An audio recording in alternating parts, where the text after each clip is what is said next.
ये विशाल चक्की नरक की सबसे क्रूर सजाओं में से एक है। यहाँ दंडित व्यक्ति को लगातार भागना पड़ता है, जरा सा भी सुस्त हुआ तो पिसकर मांस के लोथड़ों में बदल जाता है। बेशक तुम चाहो तो नदी में कूद सकते हो, मगर जल्दी पिराना मछलियों का भोजन बन जाओगे। और आज यहाँ एक विशेष मृत आत्मा आई है, उसका नाम है जॉन। ये एक फायर फाइटर था। 5 मिनट पहले बचाव मिशन के दौरान एक हादसा हुआ, सुरक्षा रस्सी आग से जलकर टूट गई। उसने अभी अभी बचाई गई लड़की को अपनी छाती से कसकर पकड़े रखा, लेकिन खुद पूरी ताकत से जमीन पर आ गिरा। खुशकिस्मती से वो और छोटी लड़की दोनों ही सुरक्षित बच गए, लेकिन जब वह उठकर लड़की से बात करने गया तो परिवार वाले उसकी ओर देखकर भी अनदेखा कर रहे थे। इससे वह बेहद उलझन में पड़ गया। तभी उसे पीछे से किसी ने उसका नाम पुकारा। उसने पलटकर देखा तो 2 काले कपड़े पहने आदमी औरत आग लगी इमारत के नीचे खड़े थे। उसने तुरंत उन्हें खतरे से सावधान किया, मगर अगले ही पल सामने का दृश्य देखकर वह यकीन नहीं कर पाया। उसके साथ ही जमीन पर पड़े उसी के शरीर को बचाने की कोशिश कर रहे थे। कोई तो जोर जोर से रो रहा था। असल में वह पहले ही मर चुका था। वे काले कपड़े पहने लोग दरअसल नरक के दूत थे, जो उसकी आत्मा को परलोक ले जाने आए थे। क्योंकि उसने अपनी जान देकर दूसरों की रक्षा की थी, इसलिए उसे विशेष पुण्य आत्मा का दिव्य सम्मान दिया गया। यह सम्मान पिछली बार 422 साल पहले किसी को मिला था, लेकिन यह सब फायर फाइटर को स्वीकार नहीं था, क्योंकि घर पर उसकी बीमार माँ अब भी उसकी प्रतीक्षा कर रही थी। वह उन्हें छोड़कर नहीं जाना चाहता था, मगर यह उसके हाथ में नहीं था। अचानक पीछे से एक रहस्यमय शक्ति ने उसे खींच लिया और अगले ही पल वह एक काल्पनिक से संसार में जा पहुंचा। यही था नरक लोक, जहां हजारों मृत आत्माएं पुनर्जन्म की प्रतीक्षा में थीं। पर नियम था कि हर आत्मा को 49 दिनों में 7 पापों की परीक्षाओं से गुजरना होगा, तभी वह पुनर्जन्म पा सकती है। वहाँ उसकी मुलाकात एक दूत लाओ हे से हुई, जो नरक के दूतों का प्रतिद्वंदी था। उसने फायर फाइटर की ओर से आने वाली 7 परीक्षाओं में बचाव और सफाई देने का जिम्मा उठाया। 7 पापों की परीक्षाएं हल्के से भारी क्रम में होती है, मगर अजीब बात यह हुई, फायर फाइटर की पहली ही परीक्षा हत्या का नरक निकली। यहाँ तक कि नरक दूत भी हैरान रह गए। एक न्याय प्रिय फायर फाइटर ने कभी हत्या की होगी? लाओ हे ने समझाया, यदि तुम्हारे शब्दों या व्यवहार से कोई अप्रत्यक्ष रूप से मर जाता है तो भी ये हत्या का पाप माना जाएगा और सजा मिलती है। तभी अचानक उसके पैरों के नीचे नरक का द्वार खुला। नीचे लावा से भरे नरक में अनगिनत आत्माएं जल रही थीं। ये सब वे लोग थे जिन्होंने हत्या का अपराध किया था। फायर फाइटर सहज रूप से मदद के लिए हाथ बढ़ाने लगा। तभी एक राक्षसी रूप वाला विशाल राजा प्रकट हुआ, और यही था हत्या नरक का अधिपति बियान चैंग। उसके सामने मौजूद न्यायाधीश ने आरोप लगाया कि एक बार आग बुझाने के दौरान उसने खतरनाक स्थिति में अपने साथी को छोड़कर खुद भाग निकला, जिसकी वजह से साथी आग में जलकर मर गया। यह सुनकर जॉन सन्न रह गया। उस हादसे ने उसे लंबे समय तक अपराध बोध में रखा था, मगर उसे कभी नहीं पता था कि इसे कैसे समझाएं। तभी लाओ हे ने सच्चाई उजागर की। असल में उस समय साथी भारी पत्थर की पटिया के नीचे दब गया था और हिल डुल भी नहीं पा रहा था। ऊपर से इमारत कभी भी गिर सकती थी। साथी ने ही उससे कहा वह पहले अंदर फंसे हुए लोगों को बचाए। जॉन ने जी जान लगाकर 8 लोगों को सुरक्षित बाहर निकाला, लेकिन जब तक वह वापस साथी को बचाने लौटा तभी इमारत ढह गई। पूरा सच सुनकर बियान चैंग ने फैसला सुनाया, जॉन निर्दोष है। इससे जॉन के दिल का बोझ भी उतर गया और इसके बाद वे सब मिलकर दूसरे नरक की ओर चल दिए। वे लोग दूसरे पड़ाव आलस नरक में पहुंचे। यह नरक खास तौर पर यह तय करने के लिए था कि मरने से पहले कोई आत्मा कितनी मेहनती थी, या उसने अपना जीवन आलस्य और समय की बर्बादी में गवाया। इस नरक की अधिपति थी चूजियांग महारानी, जो देखने में एक दयालु और एक सौम्य बुजुर्ग महिला जैसी लगती थी। उन्होंने जब जॉन के जीवन के कार्यों को देखा तो उसकी बहुत प्रशंसा की। भावुक होकर उन्होंने पूछा, आखिर कौन सी शक्ति थी जिसने तुम्हें इस कदर निस्वार्थ होकर लोगों की मदद करने के लिए प्रेरित किया? लेकिन जब जॉन ने सहज कह दिया पैसा कमाने के लिए, वहाँ मौजूद सभी स्तब्ध रह गए। चूजियांग महारानी का चेहरा तुरंत कठोर हो गया। असल में परलोक में धन को देवी माना जाता और धन को परम लक्ष्य मानना स्वयं एक अपराध है। इसीलिए सबको लगा कि इस बार जॉन निश्चित ही दंड से नहीं बच पाएगा। जैसे ही महारानी ने आदेश दिया, उसके पैरों तले की बांस की नाव अचानक उल्टी दिशा में बहने लगी और तेजी से झरने की ओर बढ़ी। भयभीत जॉन ने चारों ओर देखा और वहाँ उसने एक भीषण दृश्य देखा। विशाल चक्की जैसे काले पत्थर पर अनगिनत आत्माएं दौड़ रही थीं। वे सभी आत्माएं अपने जीवन काल में आलसी थी और अब उन्हें अनंत काल तक भागने की सजा मिली थी। जरा सा रुकने या थकने पर उन्हें उस विशाल चक्की द्वारा कुचलकर मांस के लोथड़ों में बदल दिया जाता था। यह दृश्य देखकर जॉन भी सहम गया। नाव झरने में गिरने ही वाली थी कि नरक के दूत तुरंत कूद पड़े और नाव को थाम लिया। उन्होंने रात्रि दर्पण निकाला ताकि चूजियांग महारानी जॉन के असली जीवन को देख सके। दर्पण में सारा सच सामने आ गया। उसकी माँ गंभीर बीमारी से पीड़ित और जन्म से बहरी गूंगी थी। उसका छोटा भाई परीक्षा की तैयारी कर रहा था, इसलिए पूरे परिवार का बोझ उसी पर था। जीविका के लिए लिए वह देर रात मेहनत करता, दिन में फायर फाइटर, रात में रेस्टोरेंट में वेटर, छुट्टियों में सब्जी मंडी में माल ढोना, सप्ताह में स्नान गृह की सफाई और देर रात को भी अस्थायी नौकरियां करता था। इतना ही नहीं, कई बार अत्यधिक थकान से वह बेहोश भी हो गया, फिर भी वह पूरे 15 सालों तक काम करता रहा। वह धन का दास जरूर बन गया, पर इसमें उसका कोई अपराध नहीं था। उसकी मजबूरी और त्याग को देखकर चूजियांग महारानी गहराई से प्रभावित हुई। उन्होंने उसी समय उसे निर्दोष घोषित कर दिया। इसके बाद चारों अगला पड़ाव झूठ बोलने वालों के नरक की ओर बढ़े, लेकिन रास्ते में अचानक अनहोनी घट गई। चारों ओर से अनगिनत नरक भूत प्रकट हो गए। असल में यह संकेत था कि जुआन के किसी सगे रिश्तेदार की अकाल मृत्यु हुई थी और उसकी आत्मा अधलोक में भटक रही थी।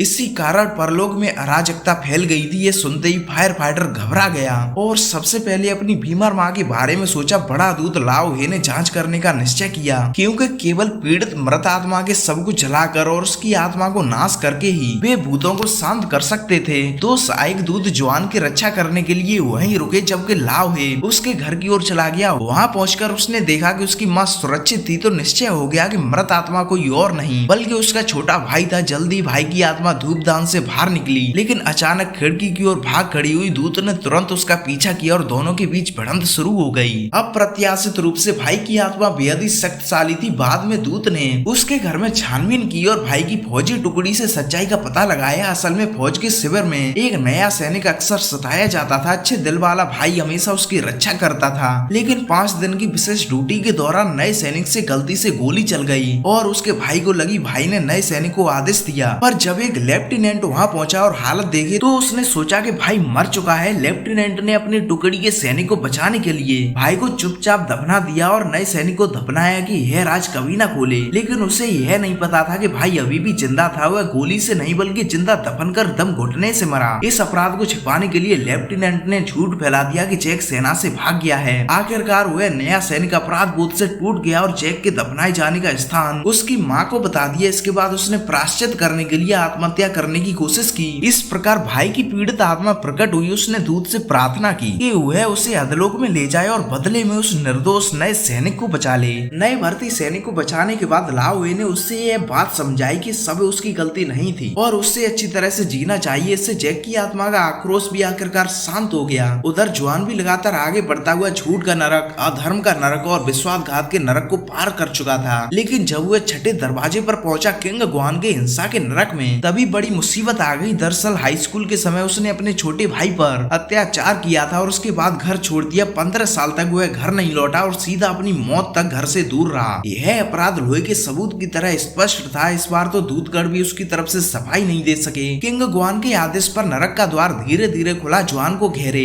भयावह अंधकार में गिरते देख जीवित लोक में मौजूद लाओ ने तुरंत महिला दूत से संपर्क किया और आवेदन किया कि इस छठे नरक और 7वें नरक का संयुक्त न्याय किया जाए। इस तरह यदि जुआन 7वें नरक में निर्दोष साबित हो जाता तो वह सुरक्षित अगले चरण में पहुंच जाता, लेकिन अगर उसे दोषी ठहराया जाता तो न केवल उसे दुगनी सजा मिलती बल्कि उसकी रक्षा करने वाले दूतों का भी कई वर्षों का पुण्य नष्ट हो जाता। और 7वां नरक था सबसे गंभीर पापों वाला पारिवारिक संबंधों का नरक। यहाँ इंसानों को अपने परिजनों के प्रति किए गए अपराधों के लिए परखा जाता है। जुआन तो हमेशा जी जान से मेहनत करता रहा, बस इसीलिए कि उसकी माँ अच्छी जिंदगी जी सके, फिर वह दोषी कैसे हो सकता था। उधर जीवित लोग में लाओ हे जैक को लेकर अंडरवर्ल्ड की ओर जा रहा था। तभी उसने देखा कि उसकी माँ सेना के शिविर में अपने बेटे के लिए न्याय मांगने पहुंची है। यह दृश्य देखकर कैप्टन को लगा उसकी साजिश खुल जाएगी। वह झल्लाकर आगे बढ़ा और माँ को धक्का दे दिया। कमजोर और बीमार माँ वहीं बेहोश होकर गिर पड़ी है। देखकर जैक का मन फिर से क्रोध से भर गया। उसका सारा आक्रोश एक भयंकर तूफान में बदल गया। उसने अपना आपा खो दिया और पागलों की तरह अपना गुस्सा बरसाने लगा। पूरा सैन्य शिविर तहस नहस हो गया, यहाँ तक कि लाओ हे भी उसे नियंत्रण ना कर सका। उसने जोरदार आवाज में मदद मांगी। नरक के दूत तुरंत समय और स्थान को पार कर धरती पर पहुंचे और एक बार में जैक की दुष्ट आत्मा को चकनाचूर कर दिया। लेकिन फिर भी वह नहीं गिरा, क्योंकि उसका पाप अब नियंत्रण से बाहर हो चुका था। उधर अंडरवर्ल्ड में मौजूद जुआन भी इसकी चपेट में आ गया। रेत उसे धीरे धीरे निगल रहा था। असल में छोटे भाई के पाप ने बड़े भाई को भी पुनर्जन्म से रोक दिया था। महिला दूत के निराशाजनक चीख सुनकर जैक ने देखा कि उसका बड़ा भाई रेत में समा रहा है। आखिरकार जैक ने अपना उग्र रूप रोक दिया। लाओ ने तुरंत मौके का फायदा उठाकर उसे बांध लिया। इसी समय नरक में विशाल नुमा इमारत उभर आई। यही था 7वां नरक, पारिवारिक पापों का नरक। इस बार खुद नरक के स्वामी यमराज को न्याय करना था। यमराज ने तुरंत फैसला किया। जुआन ने माँ की हत्या की कोशिश की थी। यह मानवता के विरुद्ध था और उसका अपराध अक्षम्य था। असल में जुआन ने भाई को भी पीटा किया था क्योंकि उसकी माँ गंभीर बीमारी से बिस्तर पर पड़ी थी और भाई कुपोषण से कमजोर हो चुका था। इससे उसका जीवन जीने का सपना टूट गया था। उसी निराशा में उसने पूरे परिवार का जीवन एक ही बार में समाप्त करने की ठानी थी। महिला दूत ने पूरी ताकत से उसकी तरफदारी की। उसने कहा कि जॉन ने अंततः माँ को नहीं मारा। माँ तो बेहोश थी और इस बात से अनजान थी, लेकिन क्रोधित यमराज ने रात का दर्पण बुलाया जो सच्चाई दिखा सकता था। दर्पण ने भेद खोल दिया।